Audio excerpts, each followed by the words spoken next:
Haidong. In this video, we're going to talk about 3 combinations you can do from high guard. So in the last video, we talked about different uses for the high guard, right? So I mentioned as a drill, trying to think of 3 combinations you can try against a target. So let's take a look at 3 of these, trying to use techniques used from several different martial arts as well, but they're all going to be applicable in terms of fighting Gumdo.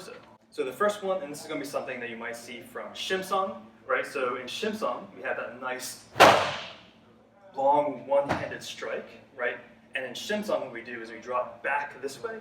Now in the form, we drop back and we're going to go in this way for a right cut. But in this case, right, because one nice thing about the Chochunse, right, is your ability to have a nice, powerful, long reach cut, right? So if you're here, almost like, think about this almost like a trigger. You're pulling it back when you need to throw it out, strike in, right?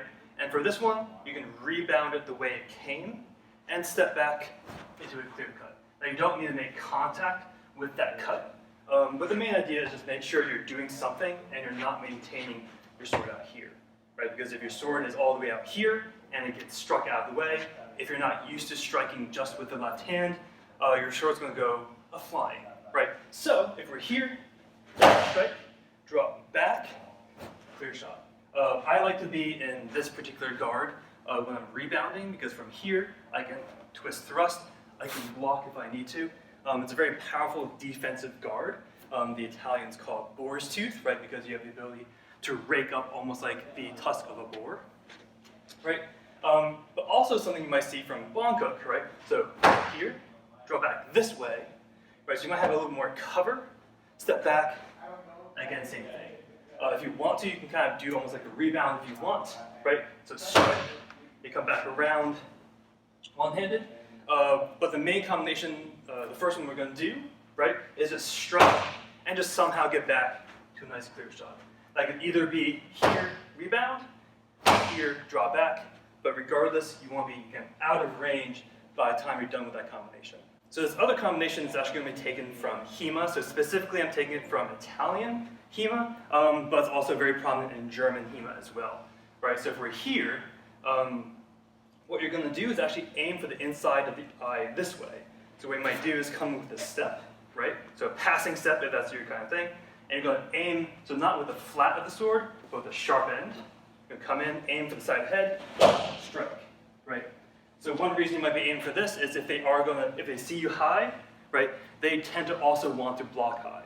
So versus, if you come in this way, almost like, you can even fake if you want to, fake going forward, that tends to bring the sword up, or at least bring the sword up this way. And when you twist, you can either hit, again, their wrist if they're bringing it up for an 11, or even if they're not here, you can come in for another strike, right? So from here, you're going to step with it. I'm going to call it a Mazani because that's how I learned it. And if you want to, you can twist into a yoke, so to say, and use either the tip, almost like with the false edge thrust or the ridge hand, or flip the blade. But here, just strike, maintain it as you draw back, defense. So that way you have some sort of guard as you're getting away from your target.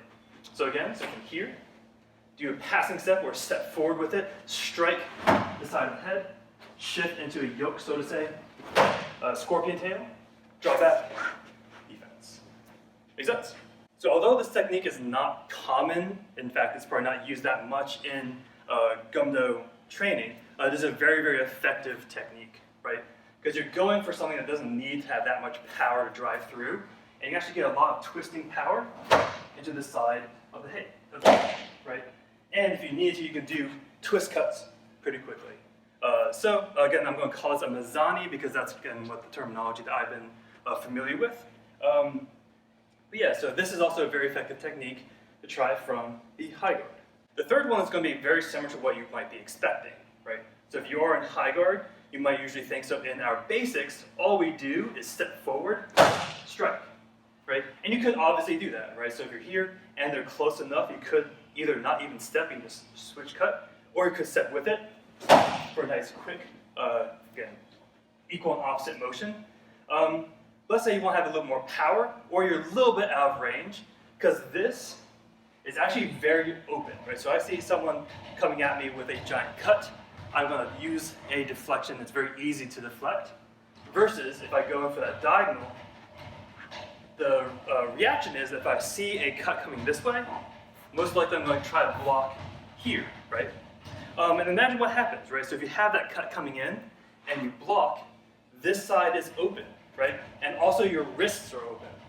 So if you're here and you come in with that strike, so if you make contact, awesome, right? But if you don't, and you actually make contact with your sword, you can actually shift around, do a wrist strike, or you can come back around for the other side. But most likely I just come up, wrist strike, or kote if you're into the Japanese, and then step in with a thrust. The main reason I like to have this is so first of all, it finishes off the opponent, and also I can use this to push them off you, so causing more damage, also driving them back. So again, so if you're here, so you strike, you come back around, wrist strike, step in that thrust, and push off into a guard. So those three combinations are a little bit faster, right? So if you're here, he refuses to face me. So if you're here, so the first one is just strike back. Again, making sure you have good distance. If he's not finished, I can go in with a one-handed thrust if I want to, two-handed, uppercut, something like that. The second one is going to be, again, just stepping in with a twist, like so. And the third one is something a little more straightforward, right? So strike, coming in, thrust, and pushing out that way. So the drills that you might expect, right? So try these combinations against a partner.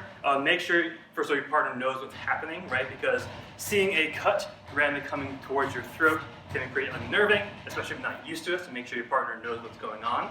But also be very careful. So if you don't have proper equipment like a gorget to protect your throat, which I would recommend, especially if you're new to sparring and all that kind of stuff, I would recommend over-armoring yourself and kind of like shedding the layers as you get more comfortable sparring. But make sure you have like a gorget to protect your throat, because we are having a few things there, right? So that one-handed strike can cause some damage because it is a long-range strike. And if you are at more of a distance, you might accidentally like actually hit something there. So make sure you're well protected and also that your partner knows what's going on, right? So try those three combinations. Also just experiment with it, right? So, for example, develop another drill based off of that one-handed strike. So I could do this, it would draw in, thrust again, right? So think about another thing you could do from each of those premises, right? So think about something you can do from that one-hand strike. Think about something you can do from a twist head strike. Think about something you can do from, again, just a powerful step forward with a cut. And try out different techniques like that. So as always, keep training and stay humble. Haidong!